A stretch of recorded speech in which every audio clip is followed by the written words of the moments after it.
Hello दोस्तों, फिर से आपका एक बार स्वागत है वाईफाई क्लासरूम सीजीपीएससी के साथ। आज हम आर्थिक सर्वेक्षण 2020 और 21 को लेकर आए हैं। इसमें आज का नेक्स्ट टॉपिक है मूल्य एवं सार्वजनिक वितरण प्रणाली। ध्यान से देखिएगा, इसकी भी डाटा इम्पॉर्टेंट होती है। बहुत सारी चीज़ें इम्पॉर्टेंट है जो आप नोट डाउन कर सकते हैं या फिर स्क्रीनशॉट लेकर रख लीजिएगा। इसके हम मुख्य बिंदुओं को देखते हैं। सर्वप्रथम मुख्य बिंदुओं को देखते हैं, जिसमें बताया गया है कि राज्य में सार्वजनिक वितरण प्रणाली के अंतर्गत नवंबर 2020 की स्थिति में शहरी क्षेत्र में, यहाँ ध्यान दीजिएगा, शहरी क्षेत्र में 1302 एवं ग्रामीण क्षेत्र में 11,149, मतलब शहरी क्षेत्र में 1302 और ग्रामीण क्षेत्र में 11,149 उचित मूल्य की दुकानें हैं। तो कुल टोटल कितना हो गया? कुल टोटल यहाँ हो जाता है 12,451। तो हम जब देखेंगे तो यहाँ पे जो दिया गया है कि ग्रामीण क्षेत्र, और यहाँ पे जो दिया गया है शहरी क्षेत्र, तो शहरी क्षेत्र में कितना है? तो 1302, और ग्रामीण क्षेत्र में कितना है? तो 11,149। तो कुल टोटल हो जाता है 12,451। मतलब उचित मूल्य की दुकानें, अगर एग्ज़ाम में पूछता है कि उचित मूल्य की दुकानें कितनी हैं छत्तीसगढ़ राज्य में, तो आपको बताना है कि 12,451।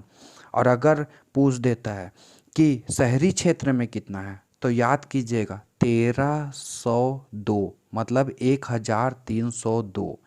और वही ग्रामीण क्षेत्र में है 11,149। तो ये डाटा आपके लिए थोड़ा इम्पॉर्टेंट रहेगा।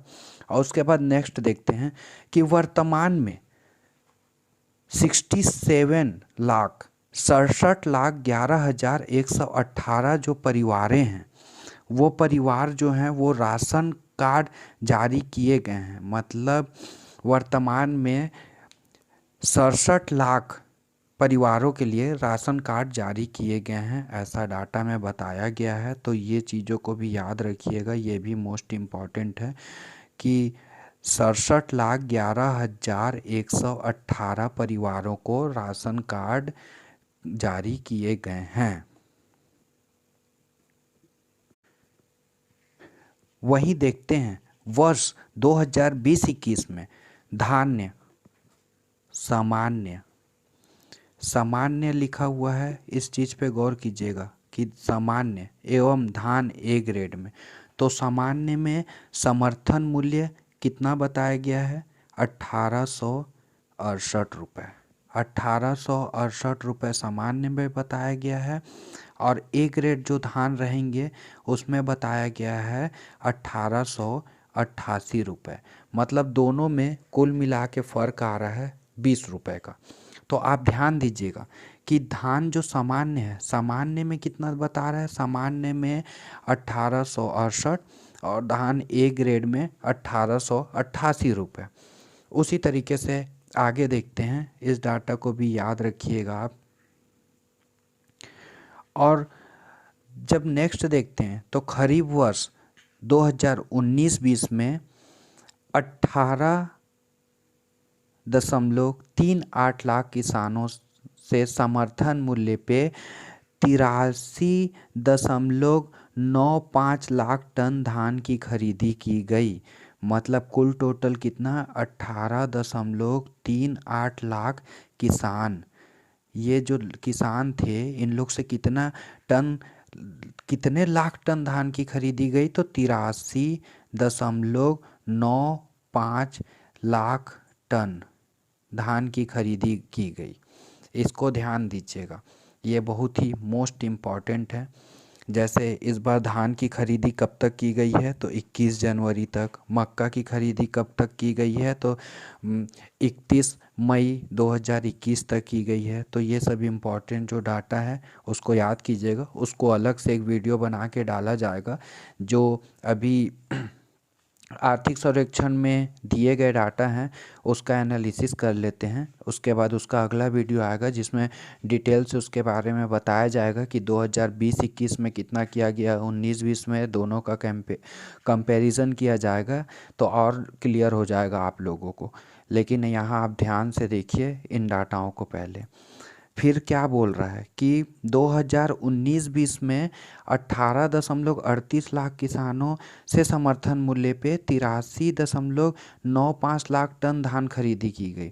इस खरीफ वर्ष में समर्थन मूल्य पर धान बेचने के लिए 21 लाख, मतलब इस समर्थन मूल्य पे जो धान बेचना था उसमें कितने लोग उसके लिए पंजीयन कराए हैं, ये चीज़ों को ध्यान दीजिएगा कि इस बार कराए हैं 21.48 लाख किसानों ने समर्थन मूल्य पे धान बेचने के लिए अपना पंजीयन कराए हैं। इस चीज़ों को ध्यान दीजिएगा। और पिछले बार कितने लोग बेचे थे तो 18.38 लाख किसानों से धान खरीदा गया था। ये चीज़ों को यहाँ बताया गया है, ये देखिए कि 18.38 लाख किसानों से कितना खरीदा गया तो 83.95 लाख टन धान की खरीदी की गई है।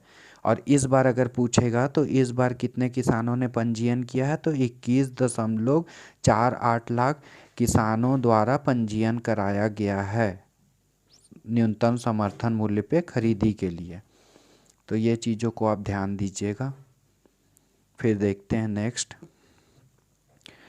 यहाँ पे दिया गया है तालिका जिसमें दिया गया है उपभोक्ता मूल्य सूचकांक। तो उपभोक्ता मूल्य सूचकांक के बारे में भी उसमें बताया गया है, आप लोग पढ़ लीजिएगा।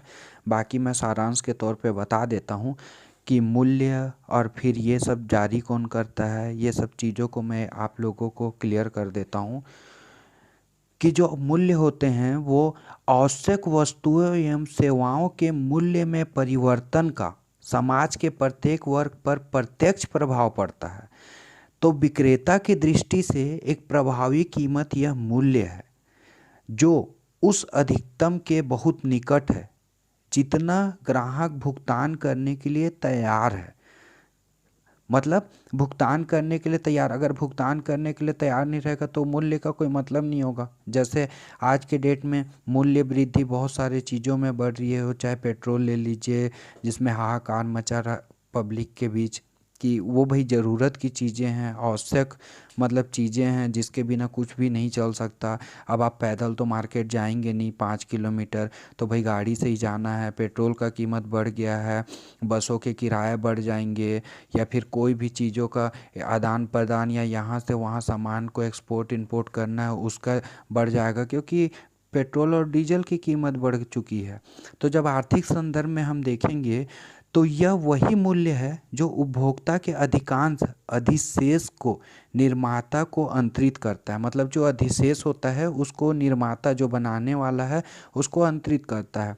अर्थव्यवस्था में उपभोग व्यय के समूह में शामिल प्रतिनिधि वस्तुओं के मूल्य में परिवर्तन का अनुमान लगाने हेतु मूल्य सूचकांक, मतलब ध्यान दीजिएगा कि वस्तुओं के मूल्य में परिवर्तन का अनुमान लगाने हेतु मूल्य सूचकांक एक महत्वपूर्ण उपकरण है। यह आर्थिक योजना की प्रक्रिया में एक महत्वपूर्ण सूचकांक है जहां उपभोक्ता मूल्य सूचकांक खुदरा विक्रेता के परिपक्व में व्यक्तिगत आधार पर उत्पन्न वास्तविक मुद्रास्फीति को दर्शाता है। वहीं थोक मूल्य सूचकांक थोक मूल्यों में परिवर्तन को दर्शाने वाला प्राथमिक, मतलब थोक मूल्य जो सूचकांक है वो थोक मूल्यों में परिवर्तन को दिखाता है, और जो उपभोक्ता मूल्य सूचकांक है वो खुदरा विक्रेता को दिखाता है। तो जब भी अगर उपभोक्ता मूल्य सूचकांक बोला मतलब आप समझ जाइएगा खुदरा जो विक्रेता होते हैं जैसे हम लोग हो गए या आप लोग, या और जो थोक थोक मतलब जो थोक में या तो सब्जी का सप्लाई कर रहे हैं या फिर किन्हीं भी चीज़ों का सप्लाई कर रहे हैं, जो थोक बड़े मात्रा में कर रहे हैं, तो उन लोग के लिए क्या होता है कि थोक मूल्य सूचकांक होता है। और खुदरा उपभोक्ता जो होते हैं, तो उपभोक्ता लोग के लिए क्या होता है कि उपभोक्ता मूल्य सूचकांक, जो खुदरा विक्रेता होते हैं, थोड़े थोड़े चीज़ों को खरीदते हैं व्यक्तिगत आधार पे, अपनी ज़रूरत के आधार पे जो चीज़ों को खरीदते हैं, उन चीज़ों को कहा जाता है। ठीक है। अब उसी तरीके से अगर हम ये चीज़ों को देखेंगे तो ये चीज़ों को कौन करता है, तो जो केंद्रीय का सांख्यिकी कार्यालय है वो करता है। प्रत्येक माह में सभी राज्य और केंद्र शासित जो प्रदेश होते हैं उसमें ग्रामीण और नगरीय एवं संयुक्त क्षेत्र दोनों का मिला के भी उपभोक्ता मूल्य सूचकांक जारी करता है। तो किस आधार पर जारी करता है, तो उपभोक्ता मूल्य सूचकांक जो होता है उसका आधार वर्ष है 2012। आधार वर्ष 2012 है, ध्यान दीजिएगा। इसको जो जारी करते हैं तो 2012 को आधार वर्ष मानकर जारी करते हैं। छत्तीसगढ़ का औसत उपभोक्ता मूल्य सूचकांक नवंबर 2019 का यहाँ जो डाटा दिया गया है कि ग्रामीण क्षेत्रों का कितना है, तो ग्रामीण क्षेत्रों का 146.1 है, नगरीय क्षेत्रों का कितना है तो 146.5 है। उसी तरीके से जब संयुक्त का देखेंगे तो 146.3 आता है। और जब हम 2020 नवंबर 2020 का जो अंतिम डाटा देखते हैं तो वहाँ पे जो ग्रामीण क्षेत्रों का हो गया है डायरेक्ट वृद्धि होके कहाँ पहुँच गया है 161.0। फिर उसके बाद नगरीय क्षेत्रों का जो है वो 156.2, यहाँ 146 था 2019 में, यहाँ 156 पहुँच गया है। मतलब लगभग 10% की वृद्धि के साथ। उसी तरीके से जब संयुक्त देखेंगे तो यहाँ 146 था और यहाँ 159.1%। तो ये चीज़ों को थोड़ा आप याद कर लीजिएगा कि अगर एग्ज़ाम में आता है तो आप ये चीज़ों को लिख सकें या उसके बारे में जान सकें कि भाई उपभोक्ता मूल्य सूचकांक क्या होता है। तो उपभोक्ता मूल्य सूचकांक खुदरा व्यापारियों के परिप्रेक्ष्य में होता है। और थोक मूल्य सूचकांक क्या होता है, तो थोक मूल्यों में परिवर्तन को दर्शाने वाला ये प्राथमिक मापक मान सकते हैं आप इस टाइप से।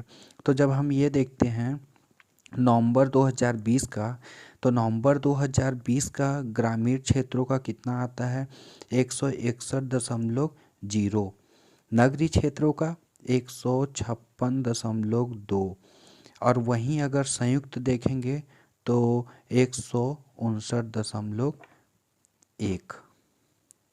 तो ये चीज़ों को आप ध्यान दीजिएगा कि 159.1। तो ये सब डाटा को एक बार आप देख लीजिएगा कि अगर एग्ज़ाम में आ जाता है तो आप इसके बारे में लिख सकें या आप बता सकें, ऐसा ना हो कि कुछ नया हो आपके लिए, इसलिए मैं इन चीज़ों को यहाँ बता रहा हूँ। अब यहाँ हम देखते हैं तो यहाँ उचित मूल्य की दुकानें आती हैं। लेकिन उचित मूल्य की दुकानों से पहले हमें ये जानना पड़ेगा कि उचित मूल्य की दुकानों का क्या काम क्या है।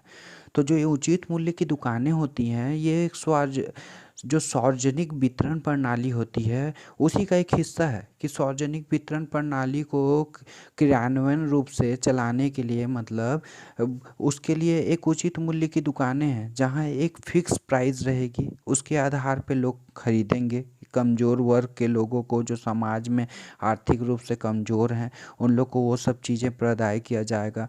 ये क्या होता है कि नागरिक जो होते हैं उन लोग की आपूर्ति एवं उपभोक्ता संरक्षण विभाग द्वारा जो सार्वजनिक वितरण प्रणाली के माध्यम से खाद्यान्न, शक्कर, केरोसिन, नमक, चना, ये जो आवश्यक वस्तुएं हैं उसको उचित मूल्य की दुकानों के माध्यम से एक फिक्स प्राइस पे, मतलब नियत दर पे उपलब्ध कराई जाती है।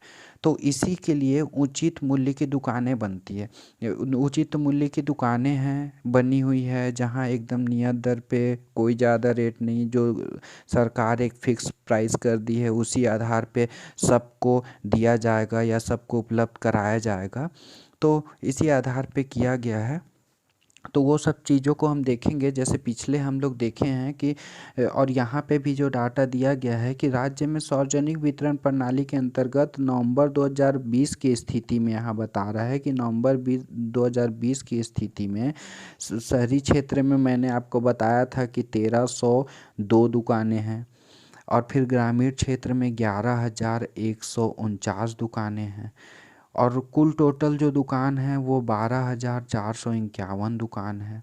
तो ये उचित मूल्य की दुकानें संचालित हो रही है जो सार्वजनिक वितरण प्रणाली के अंतर्गत है, जो कि नियत दर पे, मतलब समाज के जो, या समाज के या फिर आर्थिक रूप से जो निचले तबके के, मतलब कि कमज़ोर वर्ग के कहा जाए, तो वैसे लोगों को मतलब एक नियत दर पे किसी भी सामान को या फिर उपलब्ध कराना है, ऐसा है इसका मतलब है। और बाकी मैं आपको ये भी बता चुका हूँ कि मतलब जो क्या 67.11 लाख के करीब जो है वो राशन कार्ड जारी कर किए गए हैं पूरे छत्तीसगढ़ में। तो ये सब चीज़ों को, उन लोग को राशन सामग्री की वितरण इसी के थ्रू होता है, मतलब उचित मूल्य की दुकानों के थ्रू ही उन लोग को दिया जाता है। तो इसमें ये देख लेते हैं कि सरकारी समितियों द्वारा कितने दुकान चलाए जा रहे हैं। अगर कभी पूछ दिया तो सरकारी समितियों द्वारा यहाँ, सरकारी समितियों द्वारा यहाँ कितने दुकान चलाए जा रहे हैं, तो सरकारी समितियों द्वारा यहाँ 4,413 दुकानें चलाई जा रही है। वो चीज़ को आप याद कीजिएगा कि 4,413 दुकानें सहकारी समितियों के द्वारा चलाई जा रही है। और अगर ग्राम पंचायत की हम बात करें तो ग्राम पंचायत में 4,011 दुकानें ग्राम पंचायत के अंतर्गत। और जो महिला स्व सहायता समूह होती हैं, जो गांव के महिलाओं को ग्रुप ग्रुप बना के एक स्व सहायता समूह बनाया जाता है, उसके थ्रू कितनी दुकानें चलाई जा रही है, तो उसके थ्रू चलाई जा रही है दुकानें यहाँ 3878, मतलब 3,878 दुकानें उसके द्वारा चलाई जा रही। किसके द्वारा? तो महिला स्व सहायता समूह के द्वारा। और वहीं जब देखेंगे हम लोग की सुरक्षा, जो ये वन सुरक्षा जो समिति है, तो वन सुरक्षा समिति के द्वारा कितना चलाई जा रही है, तो 119 चलाई जा रही है। नगरीय निकाय के द्वारा कितनी चलाई जा रही है, तो 30 चलाई जा रही है।